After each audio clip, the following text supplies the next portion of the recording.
Welcome to another edition of Wealth Without Borders podcast. And today I'm delighted to have with me Valerie. Valerie, welcome to the show. Thank you, Howard. Happy to be here. Great. And it's good to have you here. And whereabouts in the world are you and what is the weather like today? I'm in downtown Utrecht, which is a city half an hour from Amsterdam in the Netherlands.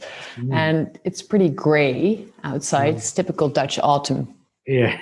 I do associate Dutch weather with a kind of grey that is also associated with London, where I come from. Yeah, exactly. Yeah.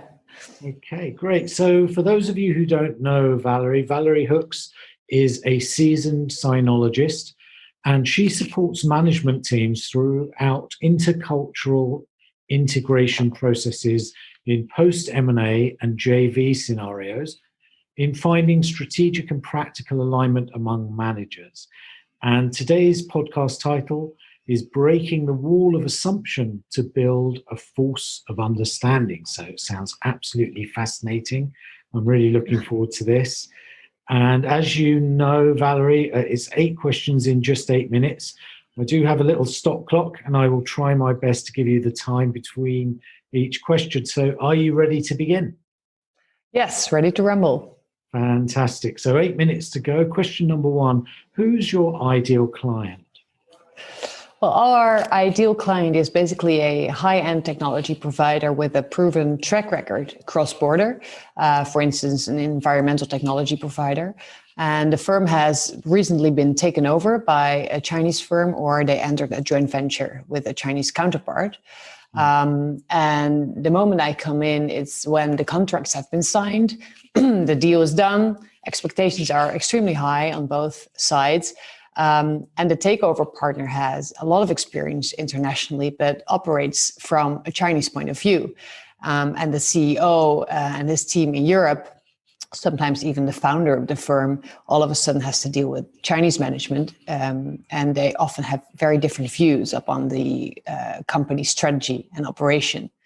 So this results in challenges in collaboration. For example, when a Chinese manager expects you to realize 20% annual growth, while you're used to 4 to 6% each year, well, you can imagine that this really results in different opinions. And also the physical and sociological distance really make these challenges difficult to overbridge. So when managers deal with such issues, they're my ideal client. Okay. And 6 minutes 34 to go. Question number 2, you've touched on elements of this, but what would you say is the central problem you solve? Well, the management of the European firm struggles with understanding the situation on the Chinese counterpart. And the Chinese managers become as frustrated. So the faith in the positive outcome of the partnership itself starts to decline. And this really impacts the motivation of the managers and their teams. So with less internal commitment and support, the turnover targets, the deliverables, they also suffer. So as a result, the Chinese counterpart is dissatisfied and the job of the manager becomes exponentially more difficult. So I think due to the lack of alignment and sound communication, people really have the feeling they deal with a black box. And as a manager, they start to make important decisions based on assumptions. They simply don't know the facts. And we try to help them to gain insight in the Chinese perspective and overcoming these business challenges. Great. So just 5 minutes 26 remaining. Question number 3. What are the typical symptoms that people experience who have these problems?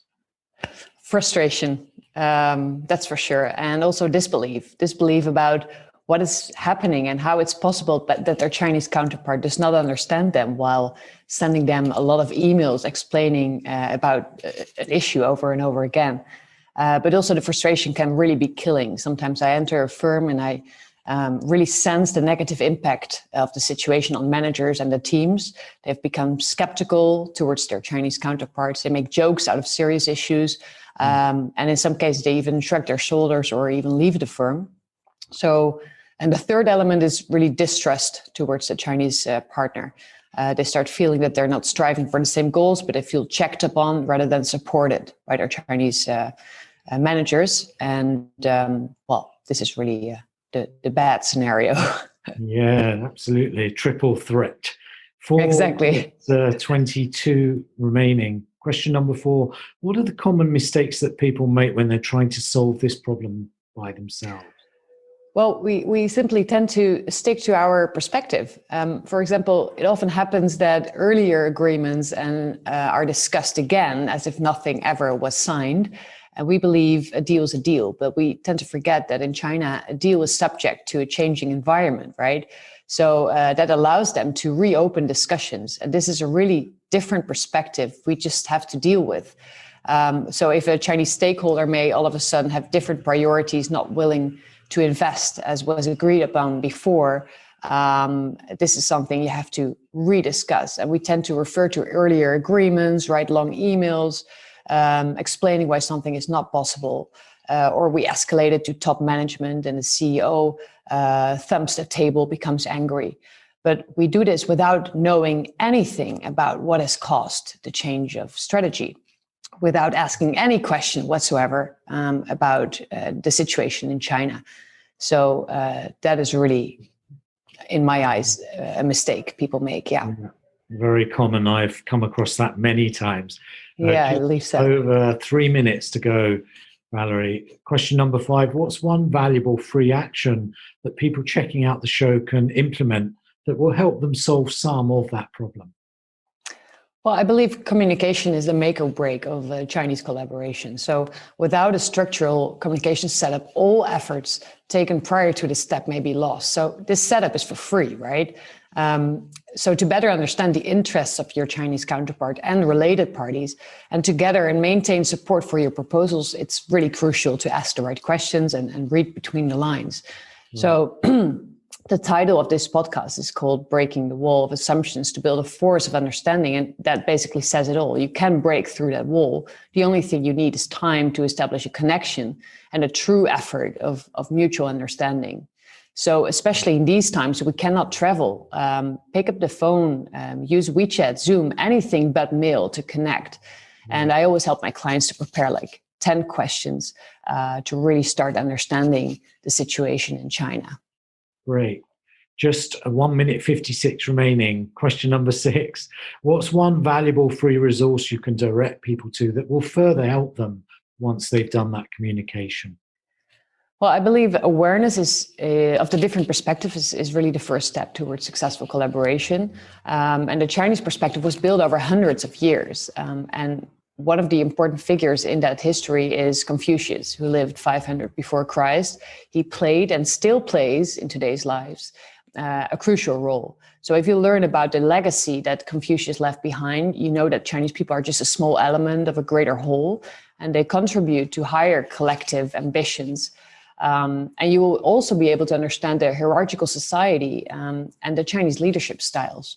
Right. So I think that is important, and you will be able to gain perspective or respect towards the Chinese culture rather than be frustrated. Okay, just 57 seconds remaining. Question 7. What concept, book, program, or talk has been most impactful in your experience? Well, in the light of the earlier remark about asking questions, I'm inspired by a Chinese strategist called Sun Tzu. He lived around 200 before Christ, and he presented strategies for managing conflicts and winning battles. And he said, know your enemy and know yourself, then your victory will be painless. And for me personally, that's the key to doing business in China. In every corporation, I ask questions rather than proposing my own ideas. Great. 22 seconds remaining. Question number 8. What's the one question I should have asked you that will give great value to our audience? The question is, why should we change? Are the Chinese people also willing to change? That is the question my clients ask me. I think that's the most important question. Time is up. Great. Thank you so much, Valerie. We'll have to do a rerun and get the answer to that question, right? Exactly. Yes. I would love to tell you more, but this is the concept. So yeah, well, it's a very deep subject you deal with, and we will leave ways for people to reach out and contact you if they wish to go deeper with you. So thank you so much. You've packed in a tremendous amount of value in a very, very short time. So Thank you very much. Yes, for inviting me, Howard. It was a pleasure. Thank you. Many thanks for checking out Wealth Without Borders podcast. I'd love you to head over to iTunes, subscribe, and leave us a review. And if you'd be kind enough to do that, I would really appreciate it. And then if you want to know more about what I do, check out wealthwithoutborders.net.